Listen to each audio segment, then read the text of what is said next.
Чиний эдгээр асуудлуудад сэтгэл хэр хангалуун байна вэ? Өнгөрсөн 4 жил чиний амьдралыг хэрхэн өөрчилж чадсан бэ? Чи сонго, чи шийд. Энэ өдрийн мэндийг хүргэе үзэгчтэй би хөтлөгч Халиун байна. Чи сонго, чи шийд нэвтрүүлэгт тавтай морил. Манай нэвтрүүлэг танд сонгуультай холбоотой асуудлуудын илүү их сайн ойлгоход туслах болно. Сонгуул болоход 9 хоног үлдлээ. Та нэр дэвшигчдийн мөрийн хөтөлбөртэй танилцаж амжсан уу? Ажилгүйдлийн талаарх тэдний байр суурь ямар байна вэ? Өнгөрсөн жилүүдэд бүртгэлтэй ажилгүйчүүдийн тоо буурсан гэж үндэсний статистикийн хорооноос мэдээлж байна. Олон монгол залуус өөрсдийнхөө мэрэгжил туршлагатаа тохирсон боломжийн цалинтай ажлыг хайсаар л байна. Манай нэвтрүүлэг нь ажил олгогч болон ажил хайгч нарт аль алинд нь тулгарч байгаа асуудлуудын тухай өгүүлнэ. Галсанжав одоогоос 9 жилийн өмнө Булган аймгийн 3 булаг сумаас нийслэл шилжин иржээ. Улаанбаатарт амьдралаа төхнүүлэх нь илүү дээр гэж үтсэн байна. Ирсэн даруйдаа төдийл удалгүй ажилд орж 6 жил тогтвортой ажиллаж байгаад цалин хөлсөө ахиулах үүднээс уул уурхайн компанид ажиллахаар ажиллаа сольжээ. Харин хөдөө цаг нараггүй ажиллахад түнд хэцүү байлаа. Тиймээс хоттой ажиллахаар шийдэж энэ өвлийн саруудад ажил хайж нилээд явжээ. Эцэст нь сэтгэл таарсан ажиллаа олжээ. Би 4 сарын дундуур хөдөлмөрийн биржид бүртгүүлээд тэрнээс 10 хоногийн дараа ажилд ороод Монпреш компанид энэ жолооч ажил байна гэдэг намайг дуудаж тань Монпреш компанид гэж жолоочор ажилд орсон. Тэрнээс өмнө ажил идэвхтэй хайж ирсэн. Ажил олохгүй байсан шалтгаан компаниуд цалин мөнгө тавьдаг жижиг компаниуд тиймээс зарим зэрэг машин дээрх муутай тийм компаниуд их олон байсан. Галсанжавыг ажилд ороход нь зуучлсан хөдөлмөрийн бирж нь ажил хайж байгаа хүмүүст зориулан байгуулагдсан нийгмийн хамгаалал хөдөлмөрийн яамны дэргэдэх газар юм. Сүүлийн 4 жилийн байдлаар нийслэлийн хэмжээнд гэх юм бол нийтдээ 129 мянган гаруй ажлын байр шинээр бас бий болсон байгаа. За мөн ажил идэвхтэй хайж 107.7 мянган иргэн бол хөдөлмөрлөлийн байгууллагууд бүртгүүлсэн байна. За эдгээр иргэдийн нэг 81.2% нь ажлын байранд бол зуучлагдсан байгаа. За ажилгүйдлийн төвшинг 2009 оноос 2011 оныг харьцуулаад үзэх юм бол 2010 онд 8.7% болж ажилгүйдлийн төвшин бас борс үзүүлэлттэй ингэж гарч байгаа. 5 дугаар сарын сүүлчээр биднийг нийслэлийн хөдөлмөрийн биржид очиход бэлэн 3000 ажлын байрны захиалга байсан юм. Тэр үед зураг авч байхад ажилд орохоор хүсэлт гаргаж байгаа хүн цөөхөн байлаа. Хөдөлмөрийн биржийн ажилтнуудын хэлж байгаагаар бол хүний хөгжлийн сангаас сарын дундуур олгодог 21 мянган төгрөг буух үеэр хэдэн өдөртөө л хөл татардаг гэнэ. Иргэдийн ажил хайх, тийм ээ ажил хийх сонирхол одоо идэвхийн хувьд бол харьцангуйгаар бас бага байгаа. Ажил хайж байгаа. За тийм зуучлагдж байгаа иргэдийн ур чадвар бас тодорхой хэмжээгээр дутмаг байх. За мөн дээрээс нь хариуцлагагүй байгаа. За ажлын байраар хангасан тохиолдолд тодорхой шалтгаанууд хилээд одоо ажилдаа доктор суурьчилтаа ажиллахгүй байх гэсэн юм зүйлүүдийг бол ажил олгогчдээс бол бас хэлж байгаа. Энэ эмэгтэйг инх хот гэдэг 6 хүүхэдтэйгээ өрх толгойлон ах дүүсийнхээ хаяаг бараадан амьдарч байна. Ямар нэгэн тогтсон ажил эрхэлдэггүй. Хаяа нэг захиалгаар хатгамал хатгаж хөлсөндөө 10 мянган төгрөг авдаг юм байна. Гэсэн ч амжиргааных нь гол их үүсвэр нь 21 мянган төгрөг болдог. Тэд гарцсан болгоо намайг ажилд авдаг үлдээ хүмүүс. Тэд яаж орлоготой амьдарч байна. 21-ээр л энэ хүүхэд. 6-т 21. 6-т их чинь 140. Өөртөө 160 мэл. Цагийн ажлагч чинь нэг юу хог мог зөвлөх тийм ажил. Тэгэхээр чи би ч жоохон хөвгтдээ тийм ажил хийх чи яадаг үлдээ. Өчн тусч байгаа гэж бас хийдэг.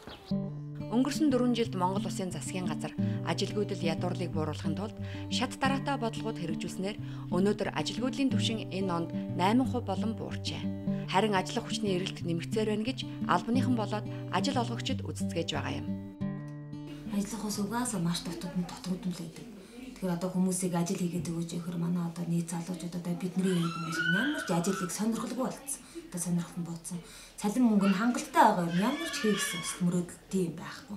Одоо чинь бид нар чи өдрийн 10-аас 15 мянган төгрөг ажилчтай өгье гэхэр чинь одоо нэг одоо юу гэдгийг хүнд хүчээр гэж одоо айдаг юм уу газар тариад ингэ ажил болохоор хоёрдугаар одоо залуу охтууд маань болохоор чинь нүүр харална одоо ийм тийм юм болон тэгэж арьсгаа сайхан хүн гэсэн чиглэлээр ажил ямар сонирхол байх.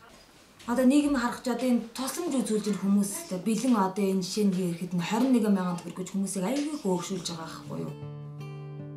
Ууганбаяр 28 настай. Тэрээр цагдаагийн байгууллагад ажиллаж байхдаа дээд сургууль төгсөн эрхцөөч мэргэжилтэй болжээ. Гэвч Ууган Баяр өөр ажил хийхийг хүсч 5 шахам жил ажилласан ажлаасаа гарчээ. Өнгөрсөн 11 сараас хойш ажил идэвхтэй хайж байна. Би диплом үзлээ. Бакалаврын 2008 онд халах журам гээд хууль зүйн дээд сургуулийг хуульч эрхцөөч гэдэг мэргэжлээр төгссөн. Монголд л мэргэжлээр ажиллаж байгаа залуучуудад ерөнхийдөө ховорхон. Дандаа л сурснаасаа дис ондоо мэргэжлээр ажиллаад явж байгаа. Эсвэл огт мэргэжлээр ажиллахгүй хараа ажиллаж юм ийгээд гадаад оронд явж байгаа хүмүүс өндөл баг шүү. Тэр ойр зүрийн жижиг шажиг ажлын байр бол шалгуур ерөнхийдөө бол багтай л байдаг юм. Ажлын байр их байгаа боловч ажил олгогч нар шалгуур үзүүлэлт жоохон өндөр тавиад байгаа юм шиг санагдаад байдаг. Тэгэл өөрсдийнхөө эрх ашиг нэгдүгээр тавьчаад ажилчдынхаа эрх ашиг хоёрдугаар тавиад байгаа юм шиг санагдаад байдаг. Жишээ нь одоо гэрээ хийгээд ажилд орлоо гэж бодоход гэрээн дээр эрх нь баг үүрэг нь их байх жишээтэй тийм. Одоо компани талаас айгүй их тийм ажилчдаа үүрэг хүлээлгсэн, эрхийн баг хүлээлгсэн тиймэрхүү тал ажилладаг л да. Хөдөлмөрийн зах зээлд өнөөдөрч бас цаашдаач барилга уул уурхай хөдөө аж ахуй зам тээврийн салбарт мэргэжилтэй ажилтан эрэлттэй болоод байна. Барилга маш олноо баригдаж байгаа учраас зүгээр ер нь ажлын байр бол илбэг байгаа. Тэгээд тэрийгээр ажлын байр илбэг байгаа ажиллах хүч бас тэр хэмжээгээр болох болов гэж бодохоор мэрэгсэн бөгөөд мэрэгжлийн ажилчин дадлагтай ажилчид байхгүй учраас Монгол ажилчид нь хөрөлцөхгүй болоод гаднаас гадны ажиллах хүч оруулж иж ажил хийх гэж байгаа болов. Хөдөлмөрийн биржид хандсан ирнэ. Ажилдаа ордгоо, ажил хийдгүү. Тэгээд ер нь нэг бэлэнчлэг сэтгэлгээтэй юм болов Монгол хүмүүс. Барилгын хамгийн бага цалинтай хүн бол дунджаа 500 сая төгрөгийн цалинтай. Энэ их бүтээн байгуулалттай холбогдоод мэргэжилтийн ажилтан хэрэгцээ маш их өндөр байна шүү дээ, тийм ээ. Дээд боловсролтой мэргэжилтэнгээс 2-3 дахин их хэрэгцээтэй байна л да. Тийм бараг одоо юу гэдэг нь 70-30% ч гэдэг юм уу, тийм ээ. Ийм л нэг хуваар л бол бас гэлж болох байх л да. Тийм. Энэ чиглэл рүү бол маш их одоо анхаарал хандуулж байгаа шүү дээ бид нар. Сүүлийн 4-5 жил тэгэхэд л мэргэжлийн сургалт үйлдвэрлэлийн төвөөр одоо бэлтгэж байгаа мэргэжилтний одоо тоо бол 2 дахин одоо нэмэгдсэн байх жишээтэй тийм. Одоо бол бараг 50 мянган оюутан болвол мэргэжлийн сургалт үйлдвэрийн төвүүдэд одоо суралцж байна л да. Тэр ажлын байрны хэрэгцээ шаардлагатайгаа уялдуулж бид нар одоо мэргэжилтэнгээ цааш нь бэлтгэх ийм бодлогоор л одоо төлөхөө явах хэрэгтэй болж байгаа юм тийм. Одоо ингээ ажил төрөлтэй болоод тэгэхээр хүний чинь сэтгэл санаа бол тайван ажлын харчрах амьдрах нөхцөлийн компани бүрдүүлээд өгсөн болохоор тэр талдаа сэтгэл санаа ажил хийгээ явж байгаа өөдрөг хоромтой явдал та. Ажил тахгүй ч одоо тэгээд юу тэр зээлх мөнгөөр л явдаг байх та. Тэгээд юм хийгээл гэрээр юм хийгээл. Тэгээд яг хүүхдээ харуулт ингээд хийдэг.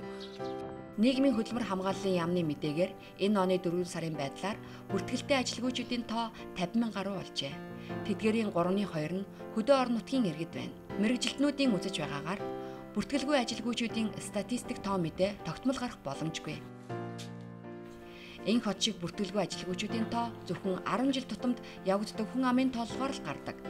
Хамгийн сүүлд 2010 онд явагдсан тооллогоор 100,000 гаруй хүн ажилгүй гэж тоологджээ.